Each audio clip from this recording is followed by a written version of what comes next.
Welcome to Keep What You Earn, a show for entrepreneurs and business owners who want to scale and build enterprise value without making costly mistakes. I'm your host, Shannon Weinstein. I'm a CFO and CPA who left a career serving Fortune 50 companies in Wall Street to help business owners just like you make life-changing wealth with your business. These episodes are meant to be super tactical and actionable, but please remember, consult your own financial professional before you implement anything you learn in this podcast. Now, if you'd be interested in working with us to do so, check out the show notes for more information about our company, Keep What You Earn Co. All right, let's start the show.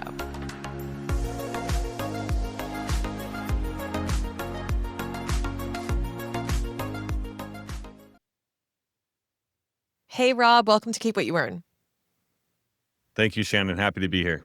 Happy to have you here because I know this is such an important topic for business owners, and I've been excited about this conversation for weeks because I cannot wait to share with everybody listening, including my clients, more information about what you are an expert in, which is profit sharing. So I just want to take a step back and say, how did you become so passionate about this particular topic? And, tell me about the journey to becoming an expert in it, because it's not something super easy. There's not a lot of information out there. So how did you go about that journey to getting where you are right now? Well, long story short, I found myself as an unplanned business owner in 2010 after the housing crisis we had here in America. And we were successful right off the bat. My wife and I, we worked really hard together and we were making money, but what came with that was the 80-hour weeks. And fast forward 3 years, I had 30 team members. I moved out of my garage by then. I had an office, a warehouse. I had 2 companies at the time. And I was working an insane amount of hours. And I was micromanaging and I was doing everything. And I was 28 years old. And I started to look around at all these other business owners that I knew, subcontractors that I was dealing with, even customers. And I saw the road that they were on in their 50s and 60s. A lot of them were on their 3rd or 4th marriage. They didn't have a great relationship with their kids. They had some fancy toys and a nice house, but they were not happy. They were not healthy. And what I saw is that they were not thriving. They were often negative. And I just thought there had to be a better way. I started reading every business book that I could get my hands on. And I learned a lot about operations and KPIs and mission statements and core values, all these, typical business one-on-one things. So I started implementing these things and things got better. Nothing was bridging the gap of how much I cared about the business and how much I worked to my employees at the time, what they cared about the business, right? Most employees, I think, at my company and other companies are just doing what they have to do to not get fired, right? They're not thriving. They're not thinking outside the box. They're not going the extra mile. They're not preparing themselves. So it's a constant struggle between the business owner and their employees. In one of those books I was reading, it was actually a Dave Ramsey book called Leadership. It's like a basic playbook for business owners. It covers all the aspects of running a business. He mentions in about a page and a half in that book, this idea of profit sharing. And it fascinated me. It's kind of a buzzword in the business world. I think people get excited when they hear it, just like I did. So I decided to research everything I could about profit sharing and read every book, every article, and listen to every podcast that mentioned those words. And 6 months later, I got done with all that and I know basically nothing more. There was a lot of theory. I did not find one how-to guide or any kind of guides, black and white, parameters, metrics, thresholds of how to do it, what to do, how to base it off of. So with that frustration, I brought 2 of my leaders in at the time. One of them is still with me. The other one was my sister. And I was like, I want to do profit sharing. And I don't know how to do it, but these are the ideas. This is what it's supposed to do. Let's sit down and draw it up. And we did. And so that was late 2014. We cut our first profit sharing check the first quarter of 2015. And I'll be honest, it was a complete disaster. It created confusion. Nobody gave the checks back, right? Everybody was happy to get it at that day, on that day, but it created confusion. They didn't know how they got it, where it came from, why they got it. I did a horrible job of announcing the program to the team. I didn't explain how it worked. I was just like, hey, we all worked really hard and here's the piece of the profits. If you work harder next quarter, you'll get another check. Hopefully it's bigger, right? The bigger this check is for you, the bigger the check is for me. It's a win-win. So I thought. And then seeing the aftermath of that, and we did not make money the next quarter, and revisiting the whole idea of it, I think most business owners, like I wanted to the time, would have given up and kind of went back to the traditional whip cracking boss model of running a small business. But my two leaders and myself did not give up. For whatever reason, we were determined to figure it out because the theory sounds so good, right? It sounds like it's going to work every single time. But like most theories, you have to do it correctly and you got to put in the work and put in the details that matter for it to move the needle. So fast forward 3 years after tons of meetings, tons of feedback from the people on the profit sharing program, making adjustments and talking about it so much where they understood exactly why and where we were coming from, it started to click. And the proof is in the pudding, which is why I'm so passionate about it, because my business has exploded in size and revenue and, which is all great, but really in profit over the next 5, 6 years. And we've added businesses to my portfolio, implemented profit sharing there. We bought existing businesses, implemented profit sharing, and then they exploded. And so we have a lot of proof in how this works. And then to wrap this up, all that growth and success gets a lot of attention. I had friends, business owners that I knew coming to me, asking me, how did you do this, Rob? What are you doing over there? And so I was like, well, I got core values. So I didn't really think profit sharing was like this magic bullet at the time. But after breaking it down and talking it all out, those 7 years of what happened, profit sharing was a huge part of the extra sauce that into our machine, the oil that made it all work so well and efficient, that I started training other business owners and teaching them and helping them set up their own profit sharing program. They are having success from it. They're starting to reap the rewards and fruits of a profit sharing program in their business. So somebody said, you should write this down, because I was spending too much time teaching them for free in my conference room. There were people I knew or people that have helped me out at some point along the way.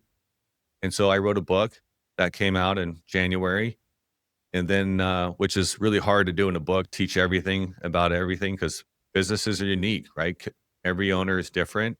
So we created a course that basically is everything that I've learned and know about profit sharing into this 27 video course that we're offering to business owners to get them going and set up as efficiently as possible and save them 3 years of heartache and mistakes and save them the even opportunity to give up on something.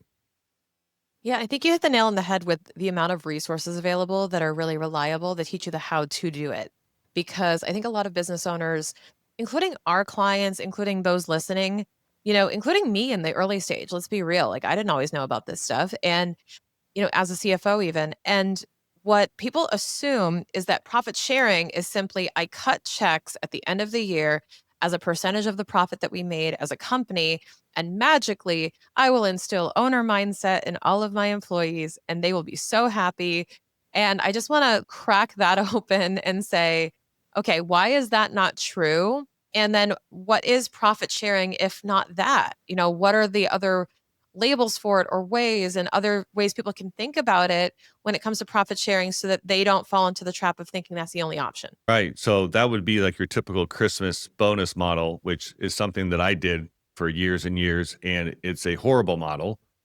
It makes for a hell of a Christmas party, right? The alcohol's flowing, everybody's smiling, taking pictures, hugging. It's a great time. Yeah. It's a very expensive event with no ROI for the business. And let's be honest, there may be a few more Christmas presents under the tree that year, but you didn't change anybody's life. So I have 10 rules here we can go through about a really good guide of doing your profit sharing program. And the first one relates to this yearly bonus type thing. And I don't know if you caught earlier, I talked about our first profit sharing check was every quarter. Right. And that's just what we knew. That was the corporate America quarterly bonus thing that we were trying to tap into. Well, that's a huge mistake too. I still have friends that are like, well, I do a quarterly bonus and it works. Well, you think it works. But I guarantee you, when you're preparing that quarterly bonus in the middle of April for the first quarter of the year, nobody's thinking about it in January. Nobody's thinking about it in February. They may start thinking about their numbers and what they're doing and how the company's doing the second week of March, because that check is within 30 days of hitting their bank account if they're going to get it. So one of the things that we did over those 3 years of figuring this out was profit sharing checks had to be monthly.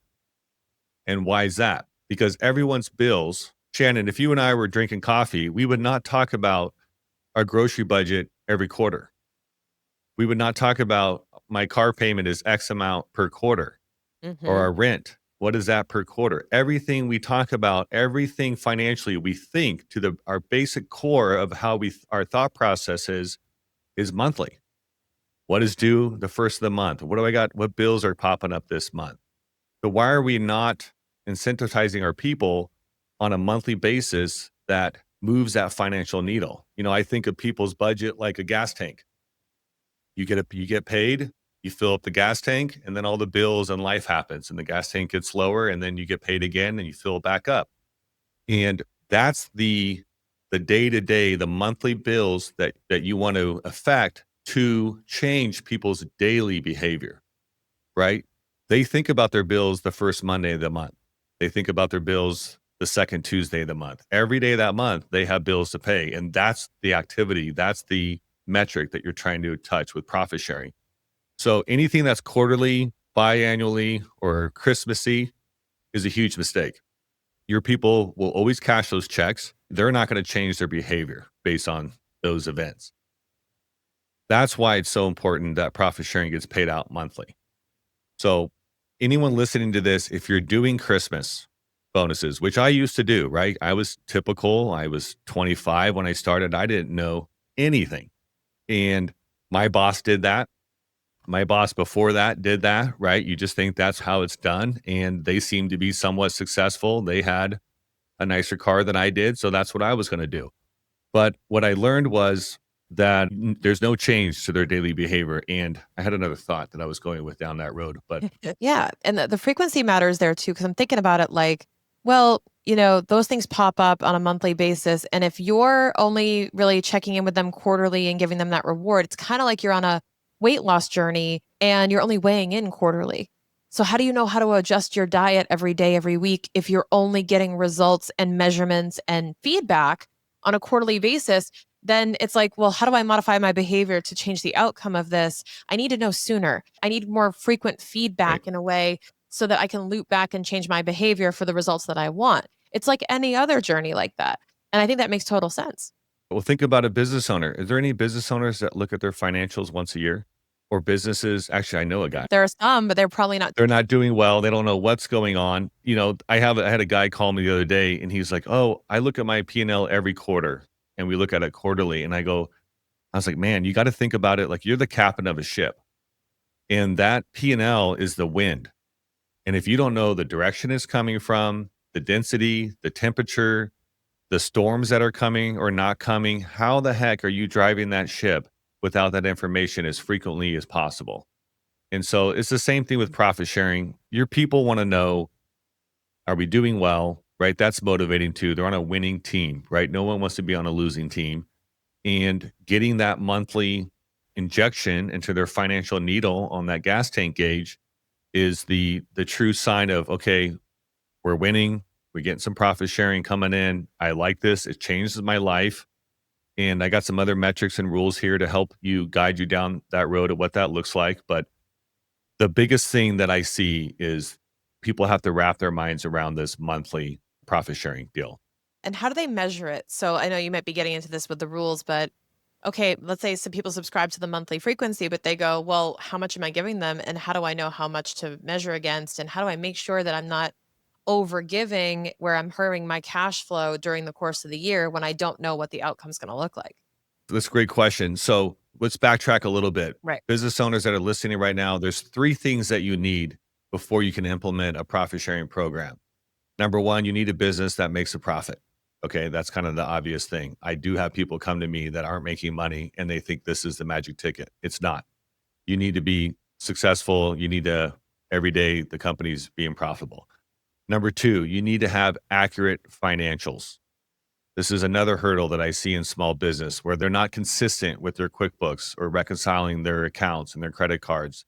Their paper trail is a mess. So these are things that they have to shore up, because you can't profit share if you don't have accurate information. So, and then the third thing that you need to have is leadership. You have to be somebody they respect. You have to be somebody that's living out some kind of moral code or core values in the company. You can't be the guy that works Monday through Thursday, makes some money, flies out to Vegas and parties their brains out and shows back up Monday afternoon expecting a good team of people that have integrity and accountability to operate your business. Your customers will see it. Your team members will see it. You will fail. There's no success stories of guys building businesses that live that lifestyle. So once you have those three things, and there's a lot into those three things, but once you have those three things tight, as a successful business owner, you probably already are there to some degree, but there's going to always be improvements, right? Leadership Right. is a huge topic, the passion that I have, and it ties all into this. But once you have those going on, and then you start thinking about profit sharing. This is the supercharger. This is the cream on top of the ice cream. So you have your business running. You're a good leader. Your accounting is tight. Then we can get into the rules of setting this up. So the rule number 1 we already spoke about: monthly profit sharing. Rule number 2: it must be substantial enough of a profit sharing check to actually move that needle. Right. My first go around, when we were doing a quarterly, 3 months goes by, we weren't doing that well. I was handing out profit sharing checks that were $250 for 3 months. They didn't give any care to that. They maybe bought them a nice dinner with their spouse or a date night out, but it didn't pay any kind of portion of rent or groceries or car payments or anything else. So we learned that lesson pretty quick. So when I teach people to start out, it must be at least $1,000 a month. $1,000, depending on where you live and your lifestyle, could be your grocery budget. It could be half or maybe your full rent. It could be definitely a nice car payment. It actually is something that moves the needle. And $1,000 a month is 12 grand a year, depending on how much you make. That can be 10 to 15% of your annual salary. That's a substantial amount of money for you to think about, that you'll actually be motivated to make effort to change. Number 3, this is a big one where a lot of business owners screw this up. Make it obtainable. Right? So what I teach is just and you're a CFO, this is going to make sense to you. And most business owners are going to hear this. Let's take company ABC Flower Shop, and let's say that they make $10,000 a year, right? It's in a small town. The living expenses are low. It's a small company. And there's 3 people that the owner wants to put on profit sharing, including themselves. So there's the owner, and I suggest the owner is also part of the profit sharing program, and 2 leaders in that store. So your average income is 10 grand a month. You take the cost of the profit sharing plan, which for 3 people times 1,000 is 3 grand. And you add that to the average net income, and that becomes the threshold where you pay out profit sharing. So all the months that you make $13,001, you pay out $3,000 in profit sharing. And then so the owner that's listening right now, you're only paying out profit sharing if you're making the extra money. It's not going to cost you. It's not going to cost your current operation anything unless you earn it. And all this stuff gets communicated to your DMs, which is what we abbreviate for decision makers. And decision makers are in the profit sharing program. Not every person in the company necessarily is in the profit sharing program. We can get into more of that later, maybe podcast number 2. But so that's the other thing too. What a lot of business owners do is they say, okay, if I'm making 10 grand a month on average, if we double that, if we make 20 grand a month on average, then I'll pay out the $3,000 in profit sharing. And they don't do anything extra to help the team get there, or any other marketing or any other personnel to get the company capable of even making that kind of money.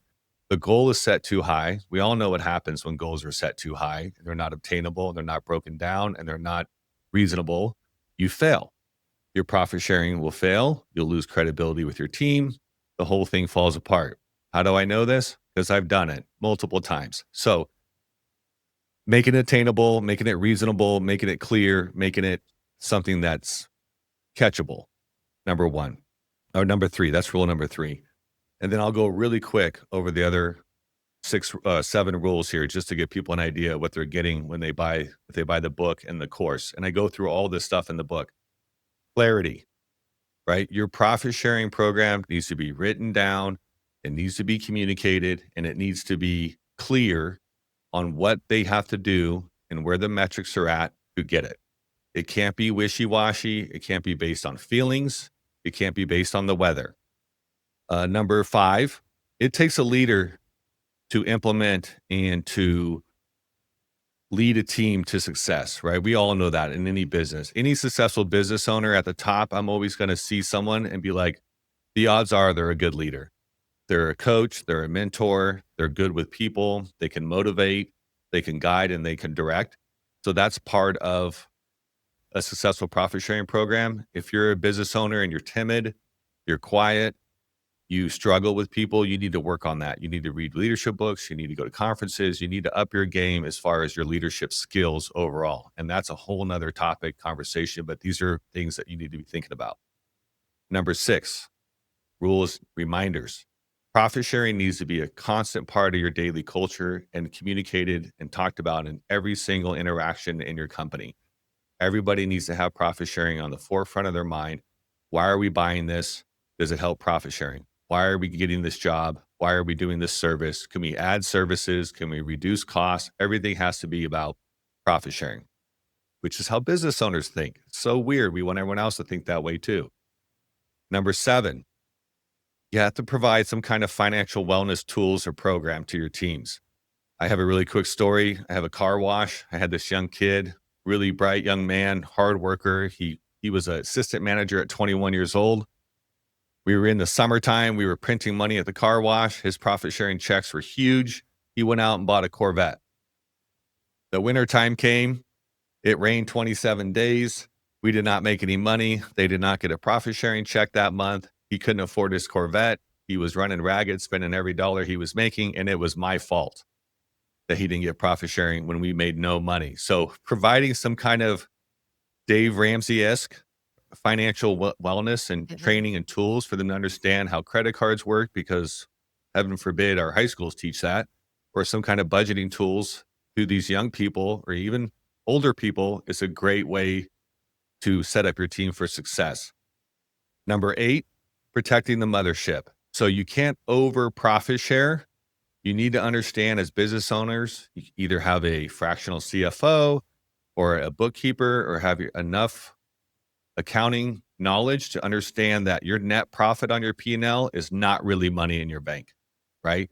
There is depreciation and non-P&L cash expenses on your balance sheet that are all affecting that number. You need to have an understanding of how all that ties into what your true cash flow of what the company is really making. Okay. Number 9 is protecting the cash flow. There's other metrics that aren't on your P&L that you need to think about too, like your growth rate. When you're growing, that sucks cash. It costs money. You can't profit share the money you need to grow because you're hurting future profit sharing for your team. There's a lot more that goes into these, but these are just a good overview of what it takes to protect yourself, protect the company, and protect the long-term success of a profit sharing plan. Hey there, are you on LinkedIn? I love connecting with listeners and other professionals and business owners on that platform. I gotta say, I'm really enjoying it. So if we're not already connected, make sure you send me a connection request after this episode. The last rule that I want business owners to hear, I'll slow down a little bit for this, Shannon, I know I'm going kind of fast, but is do it, pay it out. For some reason, and I know there's probably a lot of reasons out there, business owners set this up. They dive into it. They buy the course. They read the book. They get all excited. They start implementing it. They get all their metrics. They work on their leadership. They set up their accounting, blah, blah, blah. They're rocking and rolling. They're doing the work. And then it comes down to where the rubber meets the road and they get cold feet. And they start thinking about all the bad things that could happen, all the things that the business has been through, the bad times, the economies, the weathers, the slow seasons, all these things that start to happen. And they start to second guess or question their profit sharing program. And they never even do it when the time comes, which is basically, depending on your business, about 3 months after you start, depending on the delay that you want to do to protect cash flow. And we can get into some of that too. But I encourage business owners to do it. The ones that do, it does something to your team. Imagine your team thinking, caring, and acting like you are. Imagine them tying their income into your income. You'll become less alone. You'll feel like you have these partners that respect and trust you.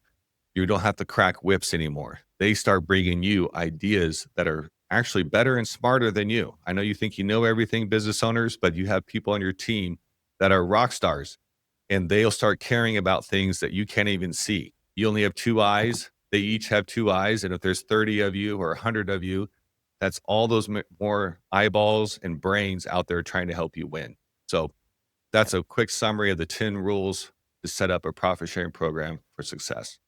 I love that. And it does highlight like a candidate for profit sharing, which I think a lot of people have the intention to do profit sharing out of caring about their employees and for the right reasons. But I think a lot of people think about it too soon and they don't have those elements laid out where they don't have a grip on their cash flow and they simply want the employees. They're doing it because they want the employees to have a more ownership mentality and they're not even sure if they can afford it.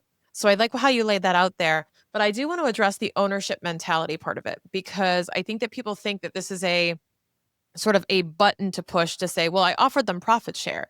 But I want to go back to what you said about the education, because I have said this so many times to clients and saying simply giving them profit share when they didn't ask for it and they don't understand it is a waste of money because they won't value it. They won't understand what influences their profit share. So, do you recommend also not only educating them on the financial aspects of like managing their money once they get it a little bit to some extent, but also what influences this profit share and what they can be doing to increase it so that they know what influence they have in their incentive on what they should be doing on a daily, weekly basis?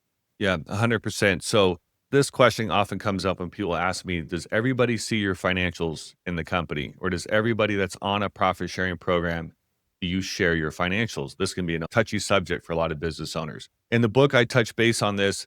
And really, it comes down to a couple of things. It comes down first to the owner, right? Some people are not comfortable at all sharing anything. And that maybe they're hiding something, or maybe they're embarrassed, or maybe they don't want to show how good it's really going. I mean, whatever the reason is, this is a business owner. This is your preference to what you want to share and not share. The people that you do share it with, because there's people that see it, right? You should be, depending on your size, your bookkeeper sees them, right? They're preparing them. If you have department leaders, they should be seeing them because they have to have, hopefully, you're using some kind of performance metrics to that, this is a business, people. Like, we have to make money. Like, yes, we can have a great culture and we treat each other and look at each other like family, but there's no family if there's no food on the table at the end of the day, right? So it is a very important metric that they do need to understand. So the metric that I personally use, and this is not what I have, I can recommend it, but I understand there's other thought processes out there and you do what works for you.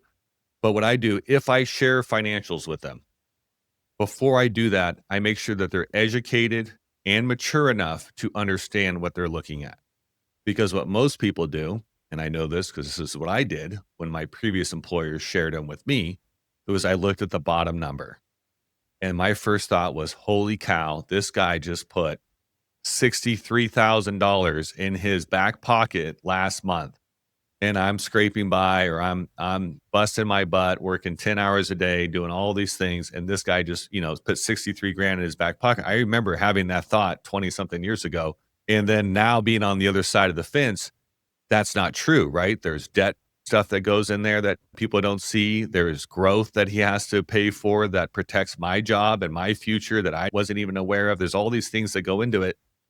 But the problem wasn't the $63,000. The problem was my education and my understanding of what I was seeing. So the biggest thing that I would suggest to business owners, if you're going to share them and who you share them to, they need to understand what they're looking at. And it's going to take your time to teach them that.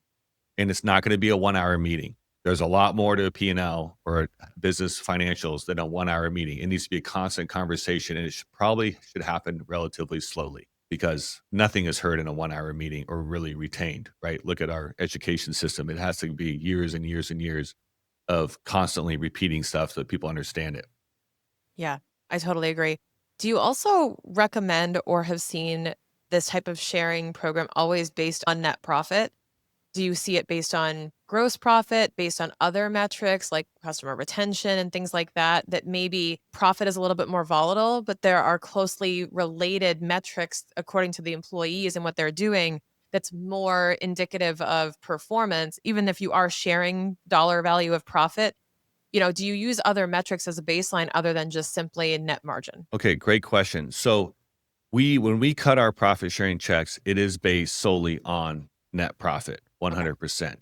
But we don't glaze over the fact that what makes that net profit, right? So when we hand out our profit sharing checks, we have a meeting, and everybody in that meeting is on the profit sharing program. They're what we call DMs, decision makers. They're the people that influence that profit. They make the decisions every day, every hour that affect it, make it go up or make it go down.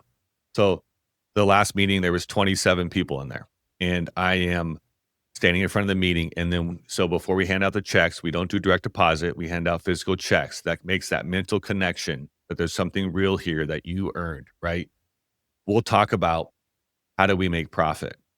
Two ways, right? Increase revenue and reducing costs.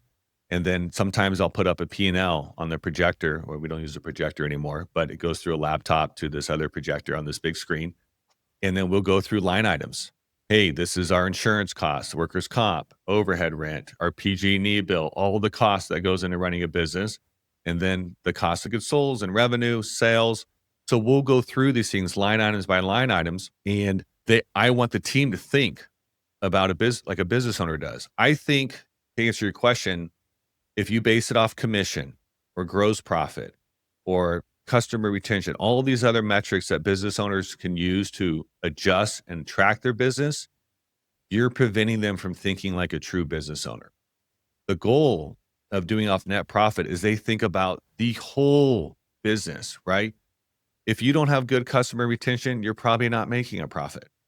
If you don't have good gross profit, you're probably not making net profit. So you tie that net profit number into all these other metrics that help get it there. Because I think if you cut them short by just focusing on gross profit, then they're just worried about cost of goods sold and they're not worried about the overhead, right?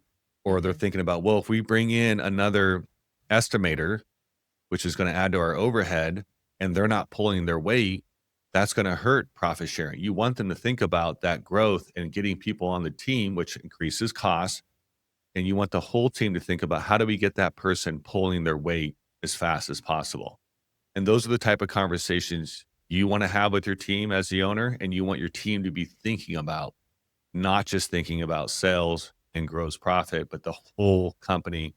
And that's the true connection based by using net profit.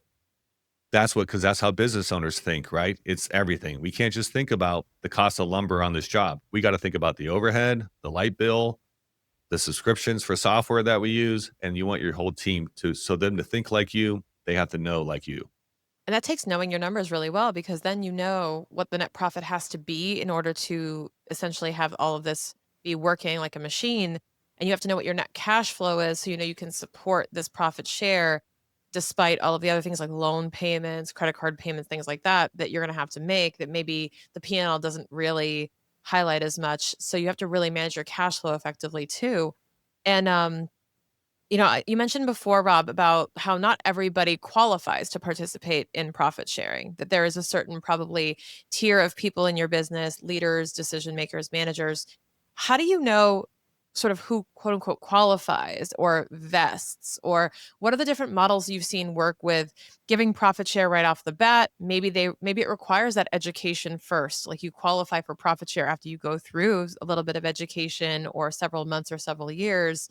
What does that look like in Mhm. terms of people entering into that program, minimum qualifications maybe as an example, and how they participate in it and who participates? Great question. So not everyone in the profit sharing program sees financials. So Mhm. back when I was telling you about that meeting, so there's Right. 27 people in there. They're all in the profit sharing program. They're a DM. Mhm. They get the check, and then we celebrate that. We probably talk about some revenue numbers, percentages up or down. We'll talk about gross profit percentage up or down and how we hit it and how we blew it out of the water or how maybe it was close.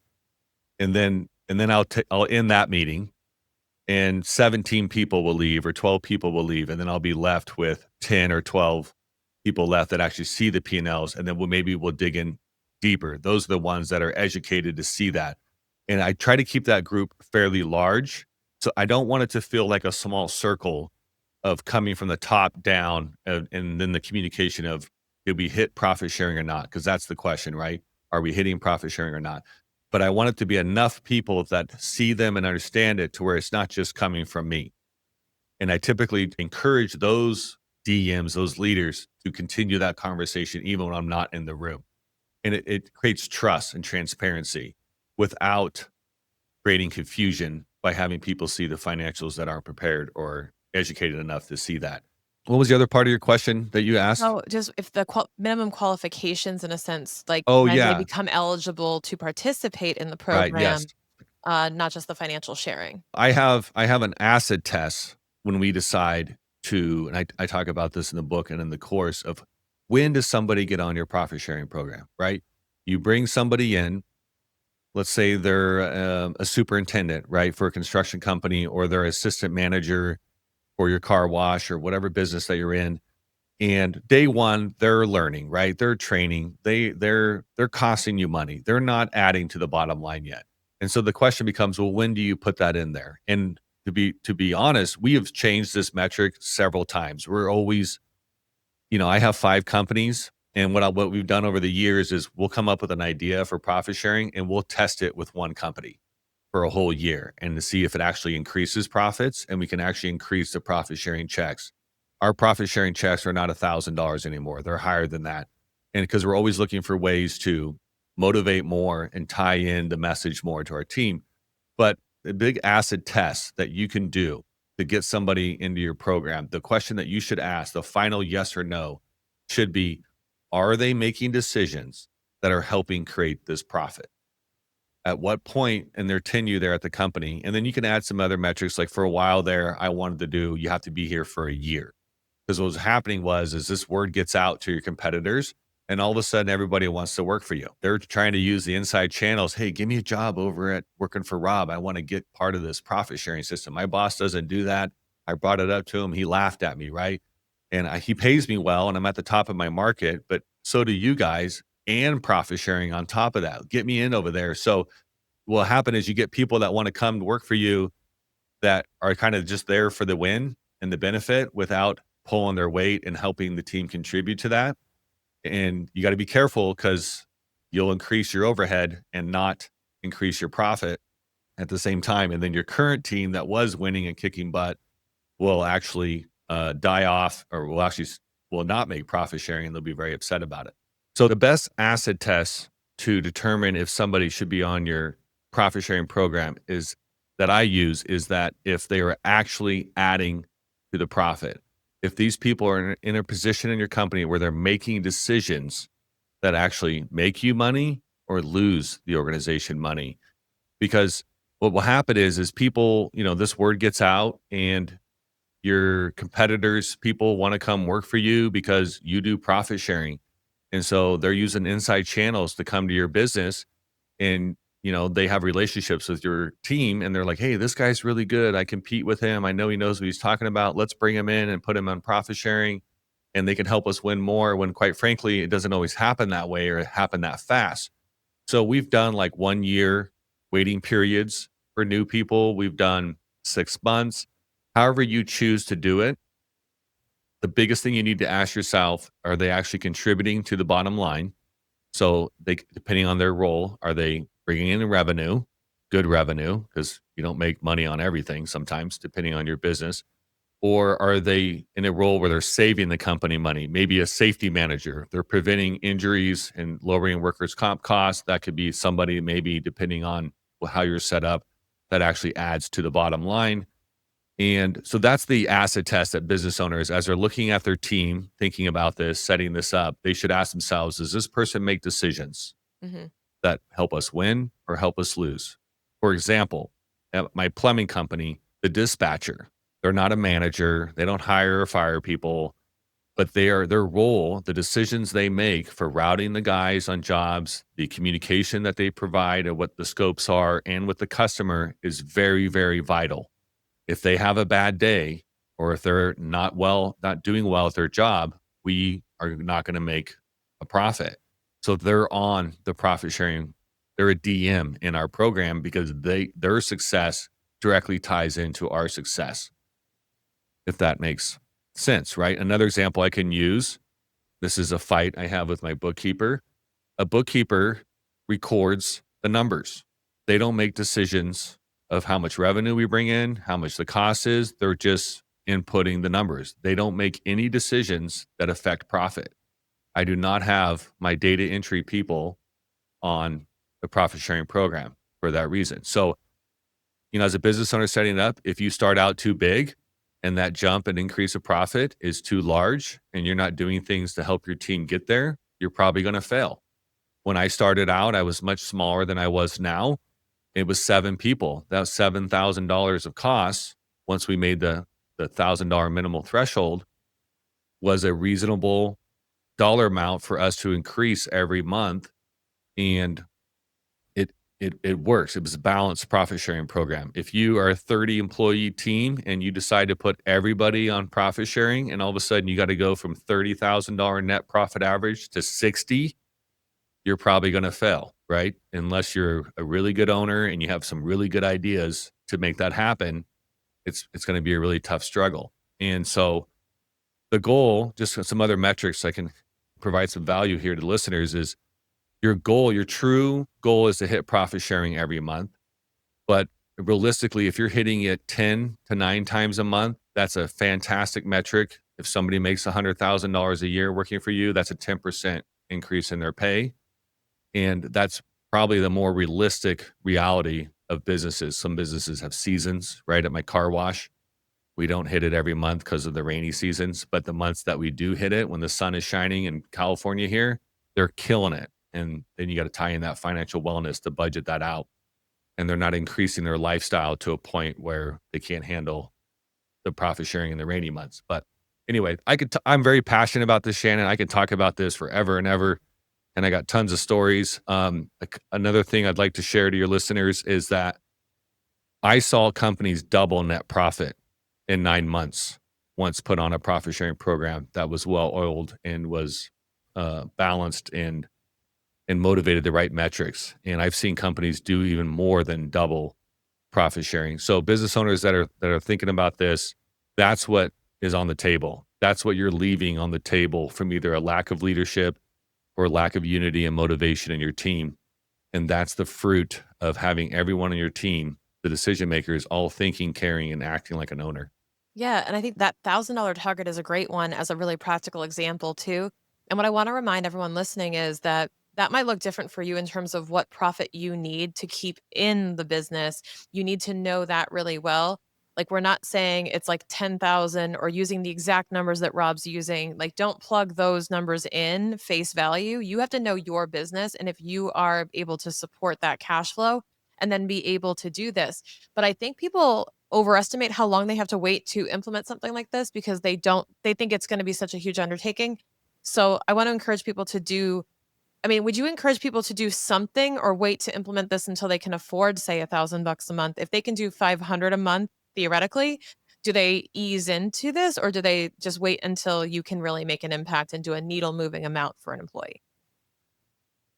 Yeah, I mentioned this in the book too. So I like the $1,000 because of, earlier we talked about the cost of living and salaries and hitting that percentage target Yeah. amount, like 10, 12%. Depending on where you are and where you live, maybe 500 could do the same. Maybe if you're in the middle of Ohio, right? Or these lower income areas, $500 is like $1,000 in the Silicon Valley or in New York City, right? So yes, I think it's your business, Right. right? And what you put into it, this is why you started your business, is what you're going to get out of it. Right. And so having these metrics accurately is super important. But at the same time, you got to think that this profit sharing program works because it changes their daily thoughts and activities, right? Your estimator that estimates 4 jobs a day for you has a lot of time in that car. Are they listening to music and zoning out between job sites? Or are they going to do what I saw happen with profit sharing is they started listening to podcasts about business operations and about sales and marketing and leadership. And they were using their time. They were doing it on the clock, but they could have been listening to Beyonce. They were listening to improving themselves and how they can improve their team. So I saw my, and I wasn't telling them to do that. Right. Their daily actions were becoming driven to what a business owner does. Most business owners aren't zoning out listening to music. They're either making phone calls or trying to figure out a problem in their business. When your team does that every day, every minute, the magic happens. And you'll see by month 3, you're not just hitting that profit sharing new number, that threshold, you're blowing it out of the water, and you're going to be looking for ways to add a phase 2 profit sharing Mhm. and then start doing some kind of percentage base on top of that, which is what we have done. And then the numbers just keep going and going and going. Absolutely love it. So a lot of these I know you cover in the book and in the course for like practical tips and ways to adopt this. I mean, all of this has been so helpful, Rob. I think everyone's just kind of got their wheels spinning on, okay, I want to implement something like this, but I need some help doing it. You've got the book, you've got the course. We're going to put the course link in the show notes, guys. I'm definitely going to pick up a copy of this for all of my clients so they can get well versed in this because it's really important just a concept to understand, even if you don't do it verbatim, prescriptively, exactly the way Rob did it for his businesses or exactly the way somebody else does. Implementing a version of this that makes sense for you, your geography, your team, your industry is the win. So I think if you can pull from this something you can take away, it's basically that this is accessible to you and that this is something that you should be thinking about to drive your business forward and increase that relationship with your employees. And just, I would say, like this was a big mindset block for me and for other business owners that I work with is just thinking that, well, we're not ready for that yet. We're not quite ready for that, or I don't know if I can trust them with the profit or whatever other block you have there. I think that this is the shift to your point. This is the catalyst to a lot of that changing and your profit actually going up as a result of it, not being taken away from you. That's a huge, huge shift to make. Yeah, 100%. So, and and I know that there's unique situations out there, and there's people that have their own reservations and blocks. I've heard a lot of stories and a lot of reasons why self-belief, self-doubt, business owners, we're a finicky group, Yeah. right? We are different. You are different. You go against the grain every day. I do. I like conflict. I mean, who does that? Like I try to get all my problems out of the day for breakfast before 9 a.m. And so we offer the course. The course is going to be that's like really the apple pie of the operation. That's everything I've known, everything I've learned about profit sharing, and I did it all the hard way. I didn't. No one taught me this. This was all mistakes that I've made. But we're also offering some one-on-one coaching on there as well, if you need that. And I think some people will, and I think some people won't, depending on everything we just talked about. So I'm very passionate about this. I love helping people get through these issues because I want you to have the benefits that I have. I went from working 80 hours a week to seeing my kids right before bed to working 40 hours a week, making 3 times as much money, having a thriving marriage and time away from the business with my family.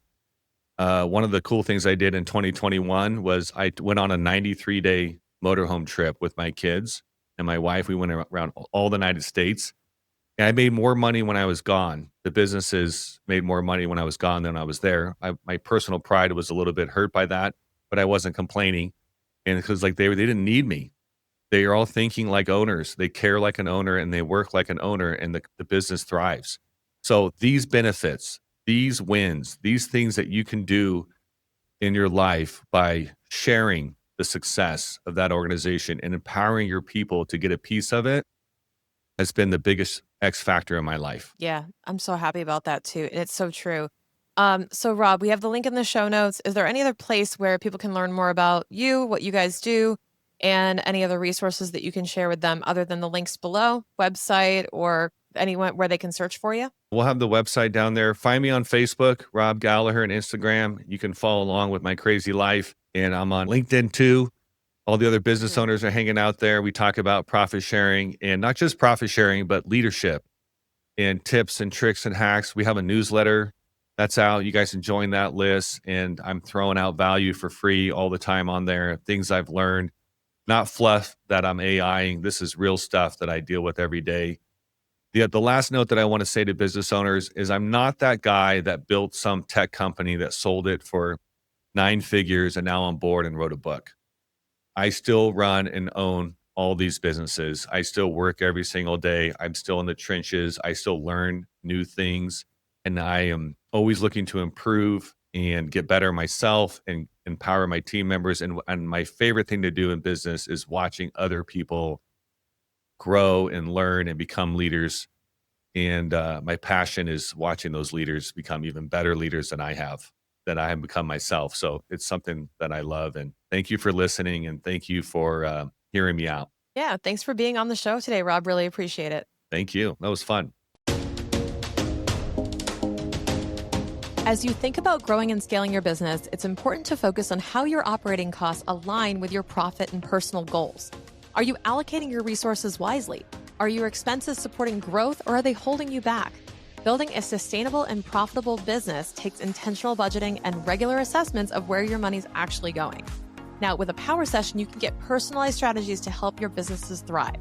Check out the show notes for more information on power sessions and how we can work with you to create the profit plan your business needs for a successful 2025.